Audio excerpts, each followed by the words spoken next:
So now for something totally different. I'm tired of going through Swiss drafts with mediocre decks, and I'm jumping on a 8-4, and I probably will have an awful deck and lose and whatever, but then I at least don't have to play the whole damn thing through with nothing else than uh, game losses or uh, winning and losing and mediocre stuff. So whatever. I think Arbalest Elite is good. Um, well, I might as well cut white from this pack. Yes, I think I take the Arbalest Elite. Although this Chasm Drake, a 3/3 flyer, is good too. I'm actually not exactly sure which one is better, but you can get more Chasm Drakes than Arbalest Elites, so I think I pick that. Because Elite is an uncommon and Drake is a common. There would be some more blue.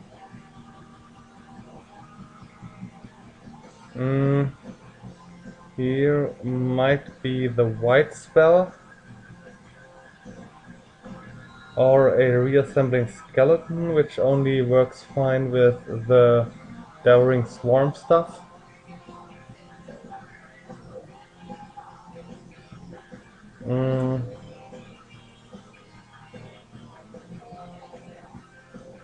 If this were my first pick of with this pack, I would jump on the reassembling skeleton. Having the Arbalest Elite, maybe staying white, is what I want. Or I just take a Lava Axe, which deals 5 damage somewhere. I think I try to cut white here. Although, no, white doesn't seem to be cut, and blue seems to be open too from the right. But of course I take pacifism. I'm not sure if I see this Celestial Purge 8 picks later. Or 7 picks later, I guess. But pacifism is good. Whoa, another pacifism. Stormfront Pegasi. I love Skywander Drakes. They are such aggressive 3-drops, evasive and attacking. But I take the pacifism. Bah, and a Spirit Mantle. Don't people know how good this card is? I should pick some creatures, I guess, but I'm not passing on a Spirit Mantle.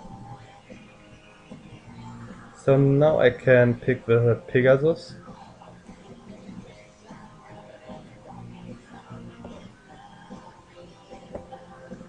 Okay, so far only 2 mana spells. That's interesting. Aside from the Arbalest Elite.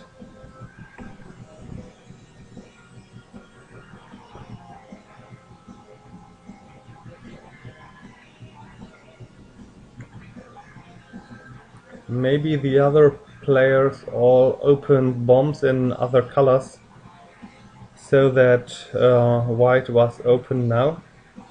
I could pick this lifelink for signals. There's not much else here that would be worth jumping into the color. And a Guardian's Pledge for signals.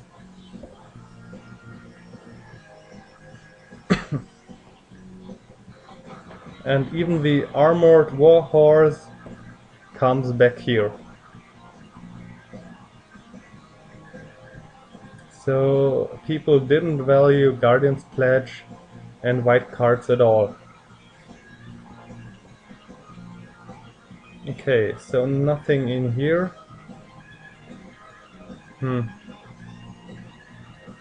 I might remove a Harbor Serpent because I might splash blue. I like that color.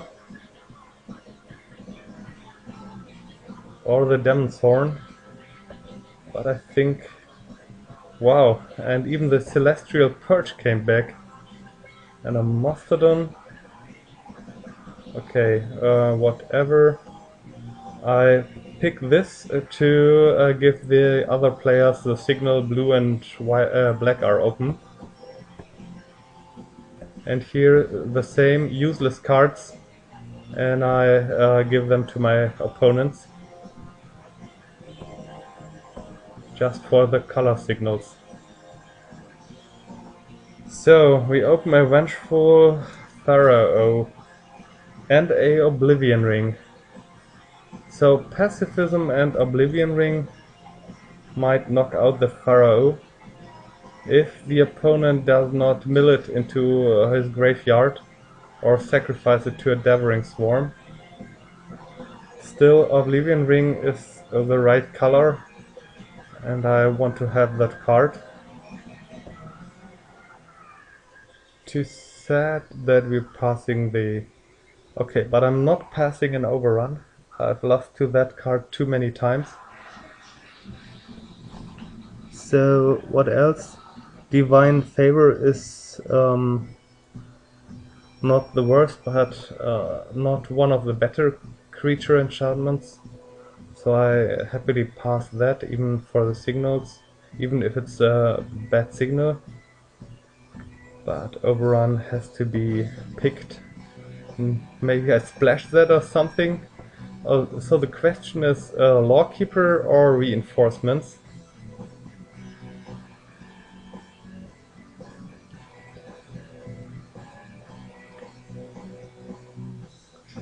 Tapping the opponent's creatures is important. And Timely Reinforcements gets you 3 dudes and some life, but does not do much else. How many Griffins do we have so far? Only one Pegasus, so no Griffins so far, so I stay with the Lawkeeper and feel like I need something. Slowly I would need something bigger. A Sarah Angel or something. Well, I have the one Divine Favor to make my creatures big and a Spirit Mantle. So, and maybe I get another Guardian's Pledge. Don't think I want now 2 Siege Mastodons, so I take this first.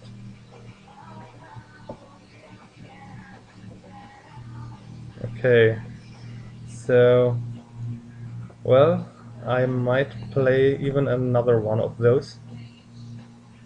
They really stall the opponent. Chieftain, huh? Someone might have Fire Slingers and Chieftains and Goblin Bombs. I think Goblin Bombs are quite sick. Together with a Chieftain, it's really big. Okay, I guess a Thrun Golem eating a Divine Favor or a Spirit Mantle is better than another Siege Mastodon. And there's the second Guardian's Pledge. Well, maybe a Siege Mastodon would have been better with a Thrun than a Thrun Golem, but we could always pick another one of those. Okay, I think I don't want my opponent using Devouring Swarm.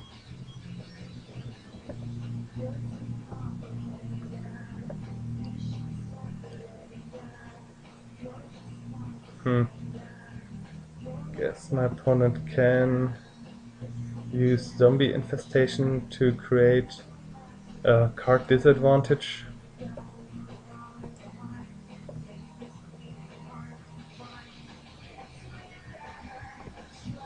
And I have Lifelink, which could go on the Thrun Golem too. so that's not so bad.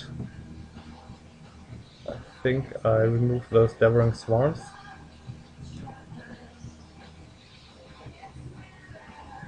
Okay, only black coming, but that's not too bad.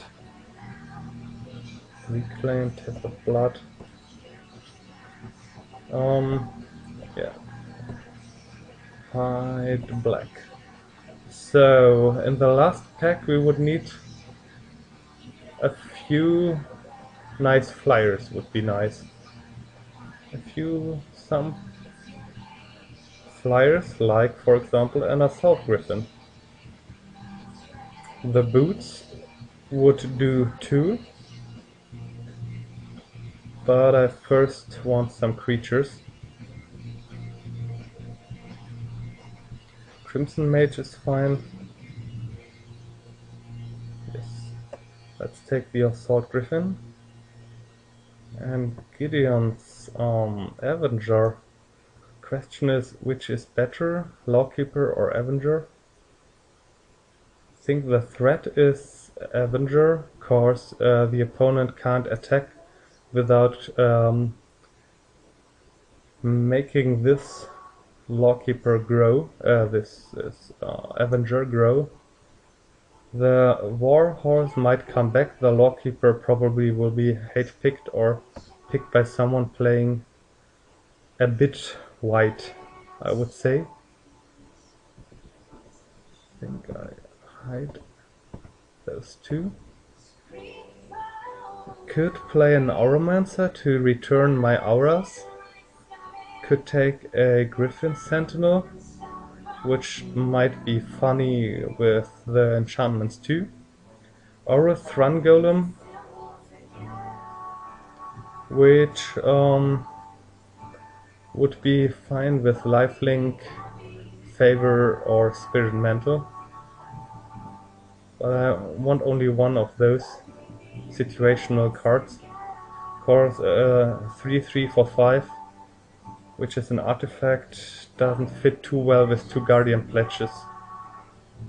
So I take the flyer.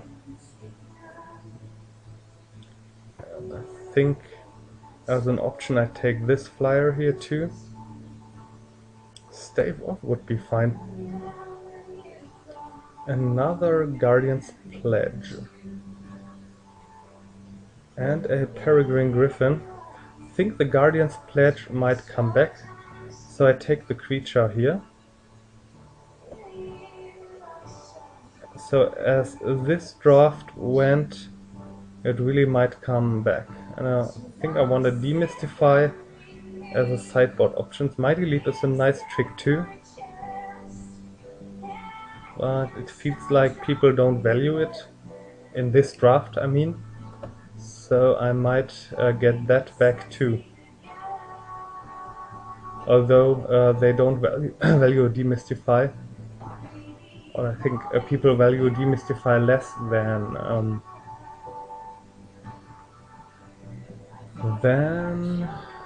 I think I hide this and the lifelink.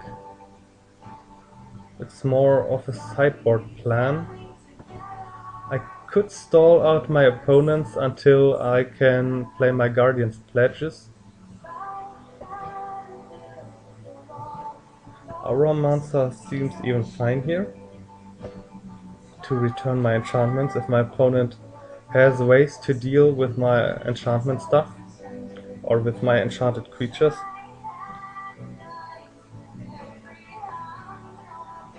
So no really big guy in white.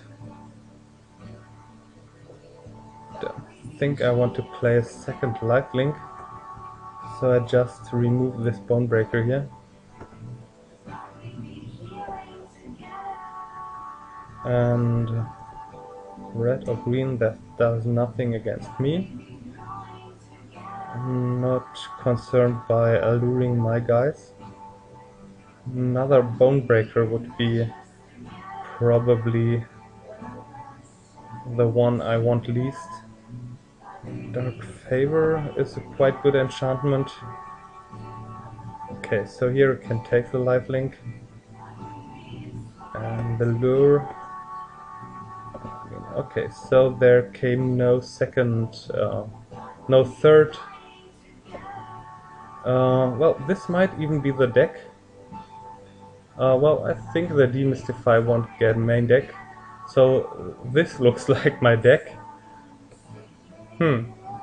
Okay, hope this mana curve is not too bad.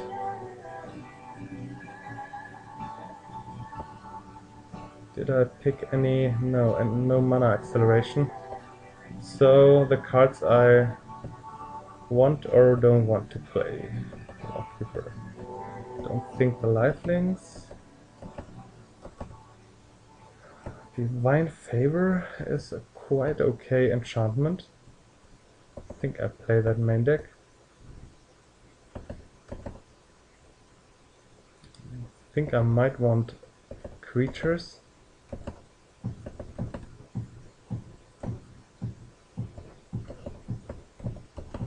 Dignitaries like hell.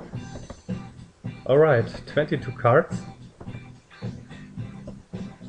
So I can add something. Let's look at the mana curve. 3.09. That's okay, I guess, for a 17 lander deck. So maybe question is, if I add a Thran Golem, I play Favor and Spirit Mantle and 2 Pacifism. Play the Guardian Pledges and a Oblivion Ring. I could add another enchantment, a Demystify or the Thran Golem. 15 creatures is nice.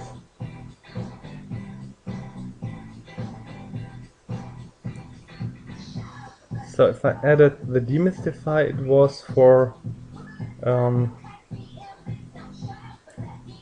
removal effects if my opponent plays artifact creatures or crazy artifact stuff, or is it only enchantments?